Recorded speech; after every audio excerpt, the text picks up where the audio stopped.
Hello, sweet షాప్లో లాగా మైసూర్పాకు సాఫ్ట్గా రావాలంటే సాఫ్ట్ మైసూర్పాకు కోసం ఒక గ్లాసు శనగపిండి 1.5 గ్లాసు చక్కెర తీసుకోవాలి. 1/2 గ్లాస్ వాటర్ వేసి చక్కెర పాకం పట్టుకోవాలి. లేత పాకం పట్టుకోవాలి, ముదరకూడదు. అది నీళ్ళలో వేసి చెక్ చేసుకోండి.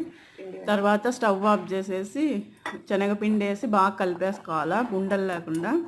కలుపుకున్నాక నెయ్యి వేయాలా, 1 కప్పు నెయ్యి వేసేసి ఆ నెయ్యి కూడా బాగా మిక్స్ చేసినాక స్టవ్ ఆన్ చేసి 1 మినిట్ దగ్గర పడే వరకు, మరీ గట్టి కాకుండా దగ్గర పడే వరకు అట్లా లూజ్గా ఉండేలా చూసుకొని ప్లేట్కు నెయ్యి రాసి ప్లేట్లో వేసేసి చల్లారినాక పీసెస్ కట్ చేసుకోండి. బాయ్. నేను ట్రై చేసిన బాగా వచ్చింది, మీరు కూడా ట్రై చేయండి. Thanks for watching. Please subscribe my channel.